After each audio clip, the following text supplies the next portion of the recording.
te pergunto por que tanto preconceito. No Carrefour de Porto Alegre assassinaram mais um preto. Cadê os meus direitos? Ninguém interfere. No Brasil a cor da pele matou Marielle. Matou Marielle.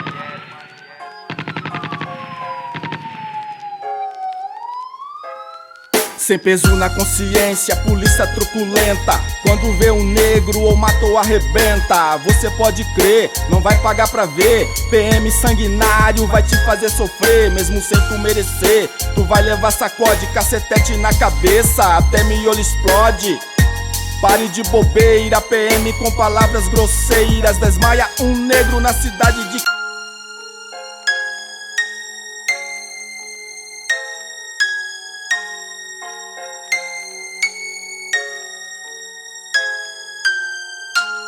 Eu te pergunto por que tanto Salve, salve, manos e minas! Como vocês estão? Vocês estão bem? Espero que sim, né? Quem vos fala sou eu, Rapper Mano Careca. Satisfação total, galerinha.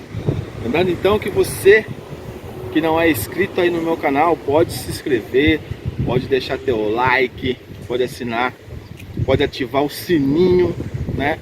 Para receber novidades. Lembrando também que na descrição dos vídeos fica sempre links das plataformas digitais, sociais, para você estar acompanhando. Deezer, Spotify, Amazon, Tidal. Quero agradecer também aí os 10k, aos 10 mil inscritos aí do canal, né? Agradecer aí por você fazer parte do canal, certinho? Tamo junto, é nóis. Lembrando, galera, que toda semana a gente está trazendo conteúdos aí diferenciados, falando sobre personagens brasileiras, internacionais, que marcaram o tempo, que marcaram a época. Então toda quarta-feira é a intenção gravar vídeo aí, certo? Tá disponibilizando à meia-noite, né? Lembrando que vai ter semana que, devido à correria, o corre-corre do dia a dia, não vai ser possível gravar algum vídeo, mas sempre que puder, vou fazer o esforço aí, né, para estar disponibilizando para vocês conteúdos aí toda quarta-feira à meia-noite, certinho? Bom, lembrando então, galera, como eu tava falando, se você não é inscrito, se inscreva aí no meu canal, deixa teu like, ative o sininho, compartilhe esse vídeo para geral, para mais pessoas aí ter acesso, ajuda aí o canal do Rapper Mano Careca, tá? Certinho? Semana passada falamos então de Madre Teresa de Calcutá. Então, rapaziada, essa semana nós vamos falar, sabe de quem? Se prepare, rapaz, se prepare. É brasileira também. Isso, é brasileira. Madre Teresa de Calcutá não era brasileira, representou muito aí, ajudando os pobres, mas essa personagem é da época da abolição da escravatura, mais ou menos aí. Vamos falar então, certo? Nada mais, nada menos que Chica da Silva. É isso aí. Então, se prepare porque tem muito conteúdo para você conferir somente aqui no canal do Rapper Mano Careca. Não, Mano Carequinha. Tamo junto. Chica da Silva. Francisca da Silva de Oliveira, ou apenas Chica da Silva, nasceu em Cerro em 1732 e morreu em 15 de fevereiro de 1796. Foi uma escrava posteriormente aforreada que viveu no Arraial do Tijuco, atual Diamantina, então pertencente ao município do Cerro, Minas Gerais, durante a segunda metade do século XVIII. Manteve durante mais de 15 anos uma união consensual estável com o rico contratador dos diamantes João Fernandes de Oliveira, tendo com ele 13 filhos. O fato de uma escrava aforreada ter atingido posição de destaque na sociedade local durante o apogeu da exploração de diamantes deu origem a diversos mitos. Origens e escravidão. Chica da Silva era filha de Antônio Caetano de Sá, homem branco português, provavelmente nascido e batizado na Candelária, no Rio de Janeiro. Pouco se sabe sobre o pai de Chica, a não ser que, em 1726, ocupava o posto de capitão das ordenanças de Bocaina, Três Cruzes e Itatiaia, distritos de Vila Rica, Isto indica que Antônio ocupava uma posição de distinção e honra na sociedade. Chica herdou a condição de escrava da sua mãe, Maria da Costa, africana da Costa da Mina, onde hoje se situam o Benim e a Nigéria. Maria foi trazida para o Arraial do Milho Verde ainda criança, por volta de 1720. Era escrava de Domingos da Costa, homem negro e forro. Chica foi registrada no Arraial do Milho Verde, no município de Cerro Frio, atual Cerro. Quando ainda era escrava, Chica da Silva era tratada nos documentos como Francisca Mulata ou Francisca Parda, vez que os escravos não tinham sobrenome e normalmente eram diferenciados de acordo com seu grupo étnico ou cor da pele. Contudo, em 1754, Chica já era identificada num documento como Francisca da Silva, Parda Forra. O sobrenome Silva, bastante comum no mundo português, era adotado normalmente por pessoas sem procedência ou origem definida, fato que indica que Chica conquistou sua liberdade por conta própria, sem apadrinhamentos ou conexões. Com o nascimento da primeira filha, foi identificada no registro de batismo como Francisca da Silva de Oliveira, denotando um pacto informal com seu companheiro, o contratador de diamantes João Fernandes de Oliveira. Alforria e família. Em 1753, João Fernandes de Oliveira chegou ao Arraial do Tijuco para assumir a função de contratador dos diamantes que vinha sendo exercida por seu pai homônimo desde 1740. No mesmo ano, João comprou Chica da Silva, que no ano seguinte foi aforreada por ele, quando então passaram a viver juntos, ainda que nunca tivessem se casado oficialmente. Com João Fernandes, ela teve 13 filhos durante os 15 anos em que com ele conviveu. Francisca de Paula, 1755, João Fernandes, 1756, Rita, 1757, Joaquim, 1759, Antônio Caetano, 1761, Ana, 1762, Helena, 1763, Antônia, 1764, Luísa, 1765, Maria, 1766, Quitéria Rita, 1767, Mariana, 1769, José Agostinho Fernandes, 1770. Todos foram registrados no batismo como sendo filhos de João Fernandes, ato incomum na época, quando os filhos bastardos de homens brancos e ex-escravas eram registrados sem o nome do pai. Na juventude, Chica foi escrava do médico português Manuel Pires Sardinha, proprietário de lavras no Arraial do Tijuco. Nesta época, teve com ele um filho, Simão Pires Sardinha, nascido em 1751, que teve como padrinho de batismo o então capitão dos dragões do distrito diamantino, o português Simão da Cunha Pereira, em homenagem a qual recebeu o nome. O registro de batismo deste filho não declara a sua paternidade, mas Manuel Pires Sardinha deu-lhe alforria e nomeou-o como um de seus herdeiros no seu testamento. Daí o uso do mesmo sobrenome. Simão foi educado em Portugal e veio a ocupar cargos importantes no governo da corte.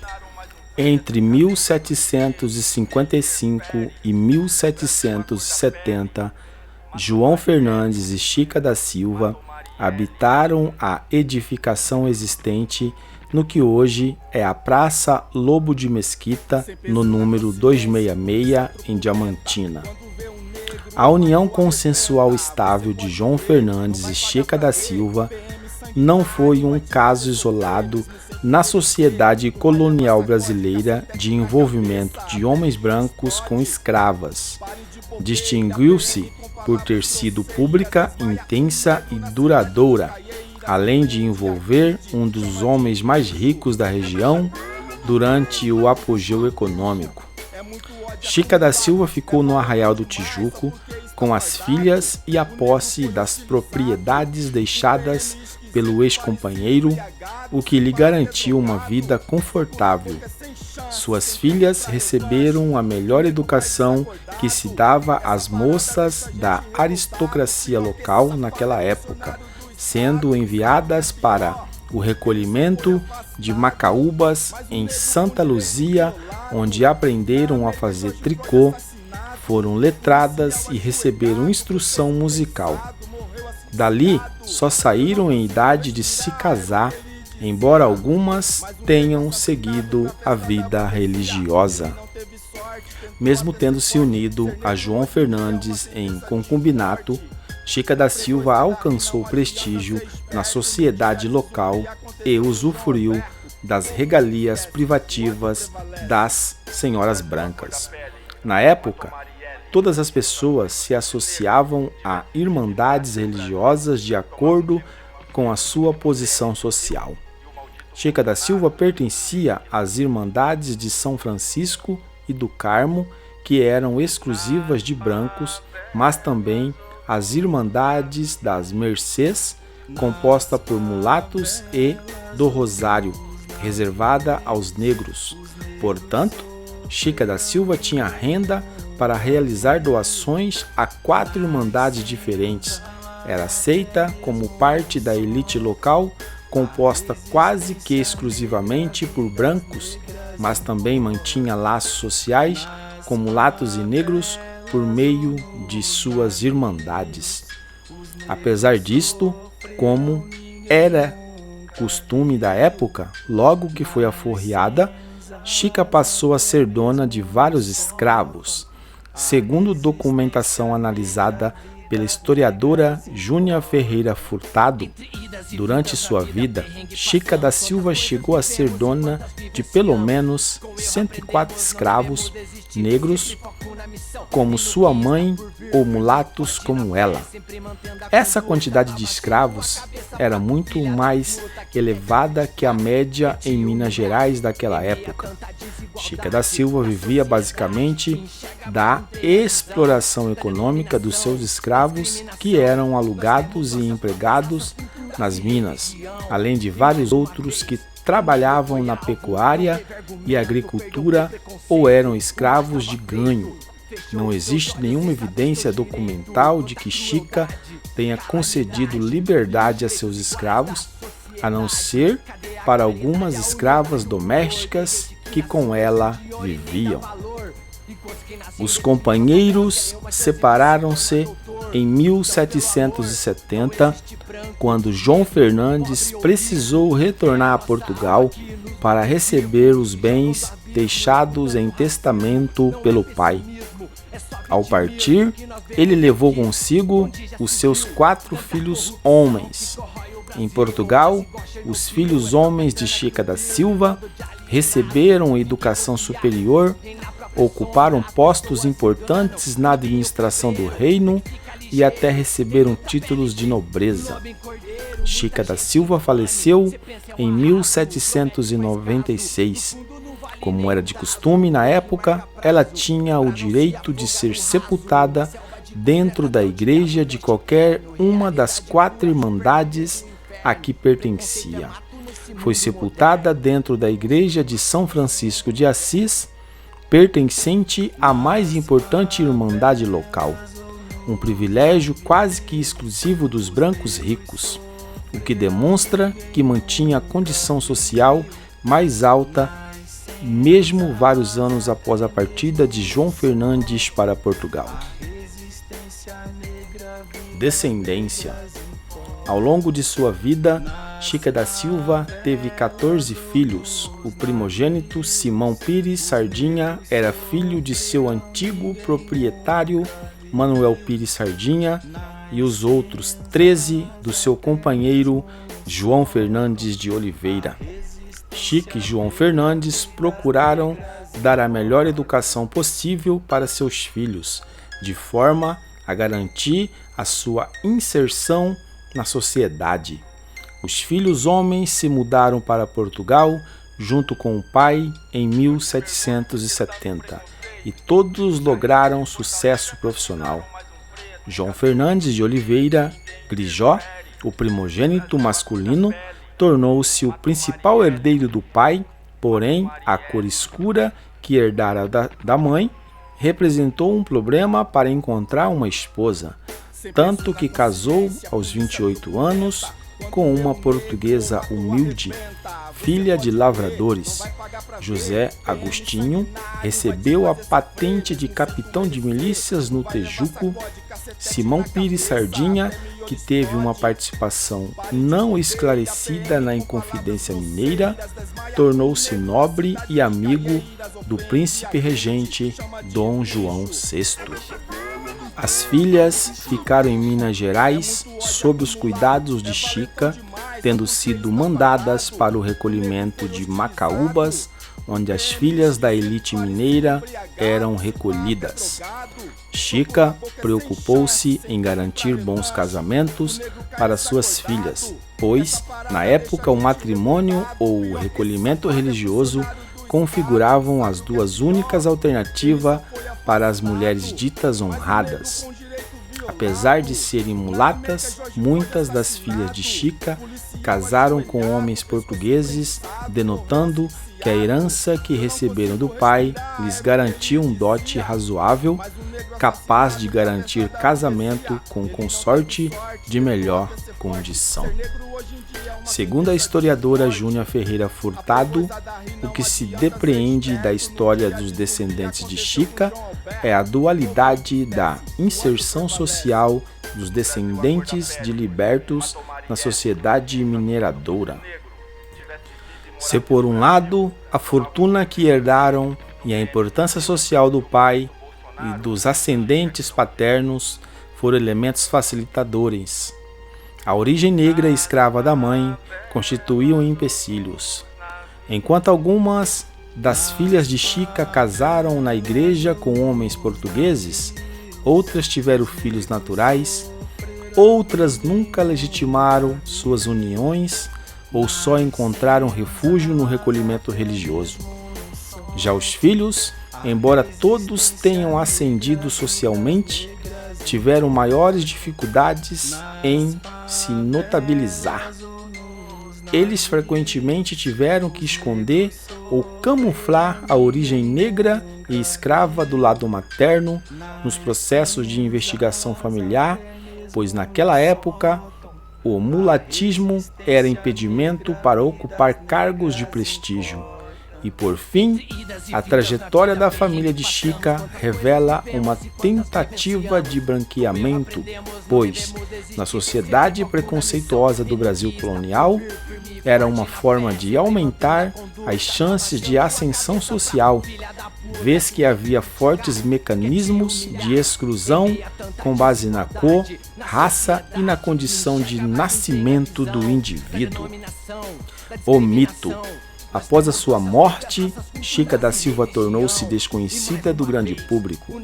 Contudo, na segunda metade do século XIX, Joaquim Felício dos Santos, nas memórias do distrito diamantino da comarca do Cerro Frio, trouxe à tona a existência da ex-escrava. Posteriormente, a história de Chica foi revisitada por diversos autores em romances, peças de teatro, poemas e também no cinema e na televisão. A historiadora Júnia Ferreira Furtado, que escreveu a biografia de Chica em 2009, tece diversas críticas a esses trabalhos. Segundo ela, praticamente tudo o que se fez sobre Chica da Silva foi baseado tão somente nas informações fornecidas por Joaquim Felício dos Santos, sem o devido aprofundamento histórico. Com isso, a história de Chica foi contada sem a devida preocupação com a construção da realidade, distanciando-se da real trajetória de vida dessa figura histórica e caindo na ficção. Em consequência, o que o grande público conhece de Chica da Silva é um mito no qual realidade e fantasia se misturam, a depender das intenções do autor.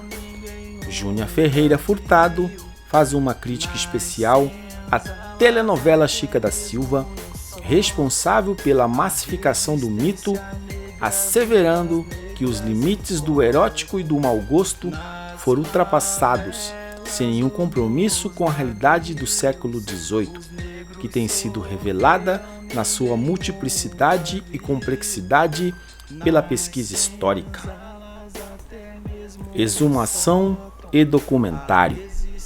No dia 23 de novembro de 2015, seus restos mortais foram exumados para a realização de um documentário intitulado A Rainha das Américas. Peritos forenses realizaram o serviço com o propósito de estudos e constatação de que a ossada realmente pertence a Chica. O documentário teve a direção da atriz Zezé Mota.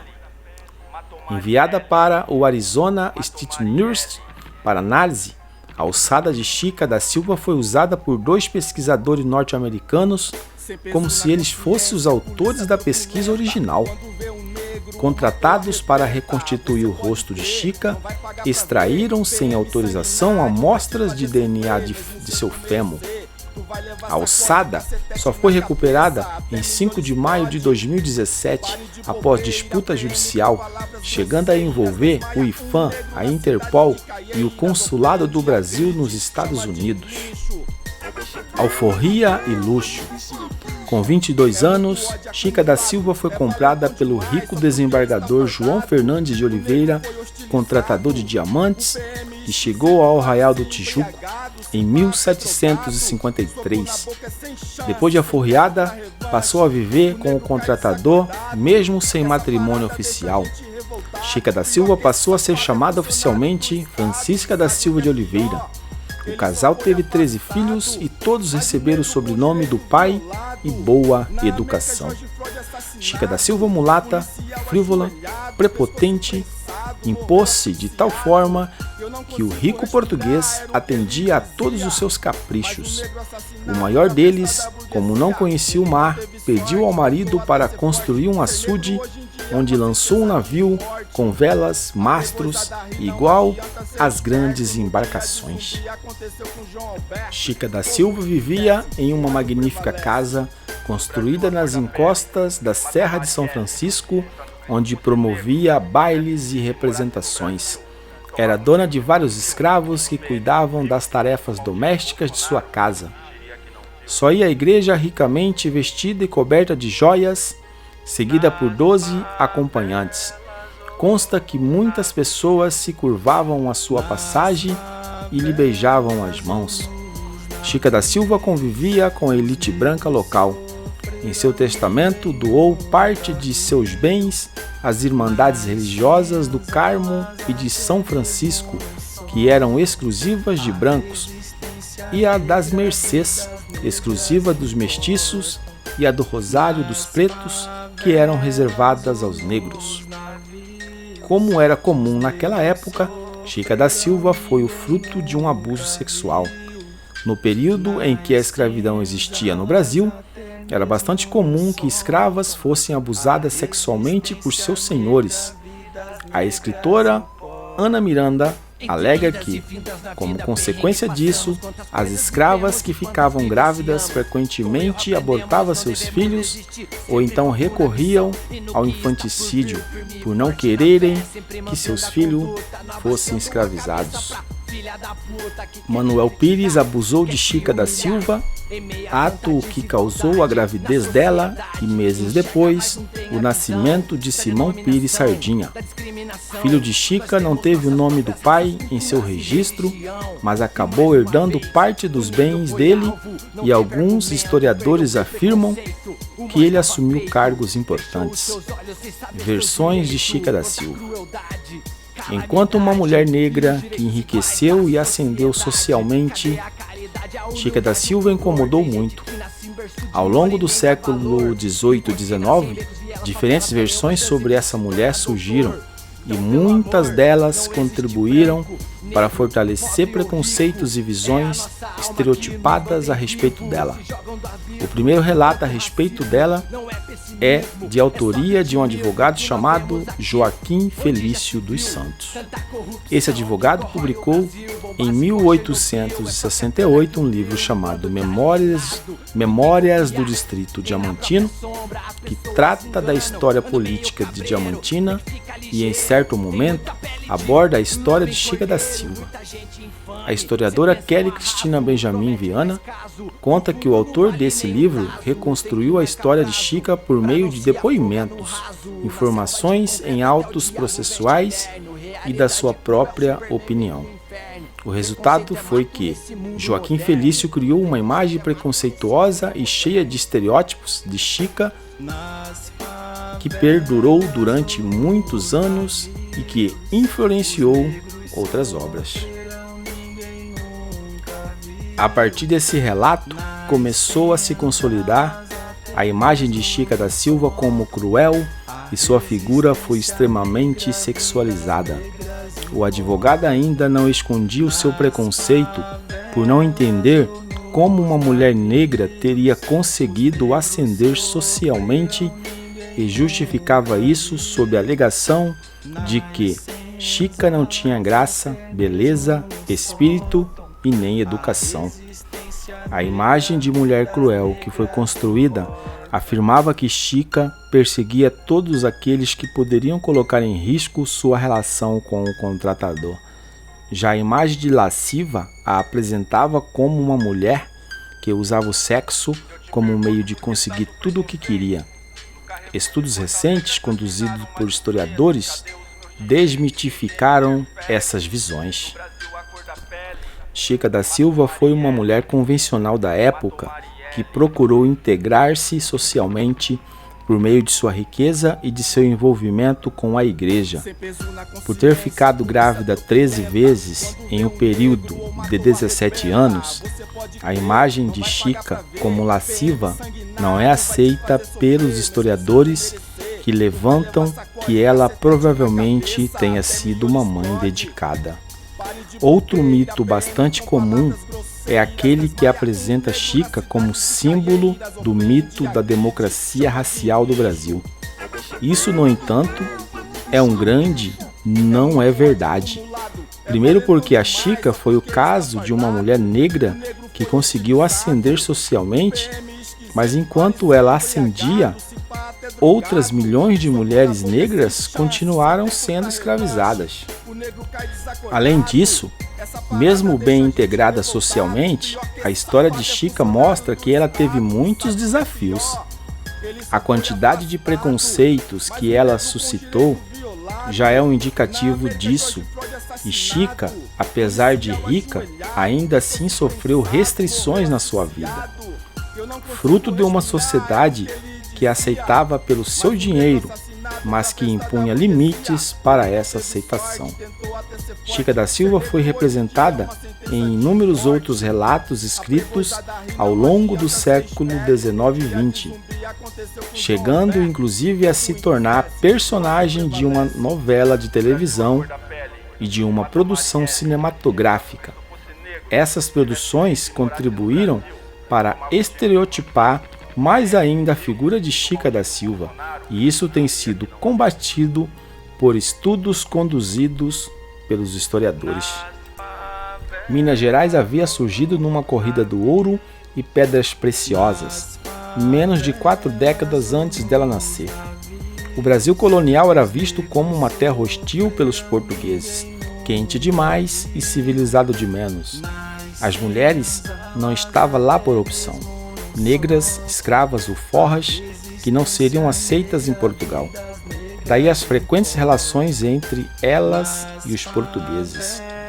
O censo de 1738 da comarca do Cerro do Frio, que incluía o distrito diamantino, revela que, do total de 9.681 habitantes, 83,5% eram homens e 16,5% mulheres. Entre os escravos, o sexo feminino representava apenas 3,1%, já que o trabalho da mineração era prioritariamente desempenhado por homens. Entre os forros, as proporções se invertem e as mulheres são maioria. O mesmo documento informa que dos 387 forros, 63% era do sexo feminino contra 37% do sexo masculino. Como conta a escritora, escravas de 12 ou 13 anos já eram, para todos os fins, mulheres adultas. Pelo trabalho extenuante que desempenhavam e também pela situação degradante de abusos sexuais a que eram submetidas. Para a autora, esse sofrimento redundava em maturidade ou, algumas vezes, em malícia, astúcia e dissimulação. A tentativa de branqueamento acompanhou os descendentes de Chica e o destino de seus filhos foi paradoxal. Houve ocasiões em que a fortuna que herdaram, assim como a importância do pai e dos ascendentes paternos, foram determinantes. Em outras, a cor que herdaram da mãe e sua condição de ex-escrava pesaram negativamente. João Fernandes de Oliveira Grijó, o primogênito masculino, foi nomeado o principal herdeiro de seu pai e recebeu 2/3 de tudo que ele deixou quando morreu. Dinheiro nunca foi problema, mas como seu pai tinha por meta dar prosseguimento ao processo de tornar a família cada vez mais notável, as cláusulas de sucessão impediam o livre casamento dos herdeiros até os 30 anos. Eles só poderiam se casar membros mais nobres do que eles mesmos. Figura carnavalesca não foi o que aconteceu, já que Grijó se casou com 28 anos com uma filha de lavradores. O casamento foi autorizado pelo governo português sob 2 argumentos. O primeiro, de que a noiva estaria grávida e era necessário reparar sua honra. O segundo era que, em sua condição de mestiço, era praticamente impossível conseguir um casamento como o exigido pelo pai. Quanto às filhas, como a mãe, conseguiram se casar com jovens portugueses. A herança recebida do pai foi suficiente para o pagamento dos dotes. Mesmo assim, algumas delas jamais legitimaram suas relações. Ao longo dos anos, e bem recentemente, Chica da Silva foi encarada como uma história exemplar do que supostamente único e positivo na história brasileira. Sua história mostrava que tudo era possível no país da democracia racial. Sua mística sexual falava a certo romantismo exótico dos mestiços como uma espécie de produto do terror nacional, da figura carnavalesca da mulata. Esta é a única vez que a palavra apareceu neste texto, e por boas razões. Mulato ou mulata é uma derivação da palavra mula, a fêmea estéril que nasce do cruzamento entre um jumento e uma égua.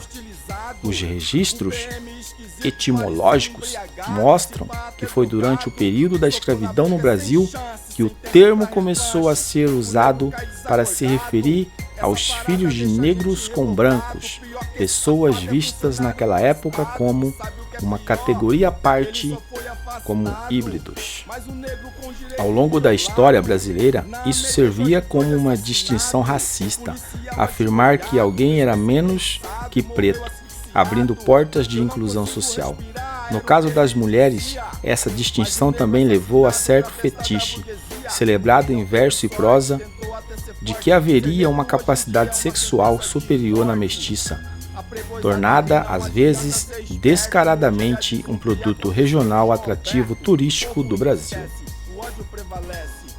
Galerinha, chegamos ao final aí então da história de Chica da Silva. É isso aí, espero que vocês que assistiram o vídeo do início ao fim possa ter de certa forma relembrado, né? Porque muitos com certeza já ouviram falar sobre Chica da Silva ou já estudaram, né, sobre Chica da Silva, que foi tão importante aí para o país na época, né? Quero agradecer imensamente a vocês que vêm acompanhando aí os vídeos, né? Deixando like, comentário, ativando o sininho. Agradecer as views aí, graças a Deus estamos atingindo um número muito significativo, né? 3.000 visualizações aí por semana. Agradecer aí também aos 10.000 inscritos aí no meu canal do Rapper Mano Careca, né? Então só agradece mesmo. E você que já é inscrito, continue, né, divulgando aí o canal, divulgando o link. E você que não é inscrito, que de repente está assistindo esse vídeo, se inscreva aí, se inscreva no canal, ative o sininho, compartilhe para geral aí do Facebook, Instagram. Lembrando que na descrição de cada vídeo eu deixo links das plataformas digitais e sociais. Eu tenho músicas disponíveis em todas as plataformas digitais: Deezer, Amazon, Spotify, Tidal, TikTok, enfim. A última música que gravei aí, Contra o Tempo, em 2 versões, versão rap e versão rádio. Você pode conferir aí nessas plataformas. Quer me seguir no Instagram? É só seguir lá, @rappermanocareca. Tem Facebook também, tem Twitter. Então fica o link aí para você acompanhar, né, o meu dia a dia, certo? Lembrando também, galerinha, que em breve eu vou estar lançando música nova para vocês. A música com o nome Rap da Falsidade. Em breve tem novidade. Em breve então vou lançar música nova, Rap da Falsidade, né? Quero agradecer também aí a Deus primeiramente pela saúde e pela vida, né? E desejar a você aí ótimos dias, né? Uma ótima semana, que você possa realizar seu sonho, conquistar aí tudo aquilo que você almeja, e que o papai lá de cima, né, o papai do céu, possa abençoar a vida de cada um de nós aqui na terra, né, nos dando força, proteção, saúde, e não deixando a gente desistir diante das adversidades, dos obstáculos que a vida impõe no nosso caminho, que são tantas, né? Mas temos que nos manter firme e forte, não na caminhada, guerreiro de fé. É isso aí. Fica todo mundo com Deus. Até semana que vem com mais vídeos no canal do Rapper Mano Careca.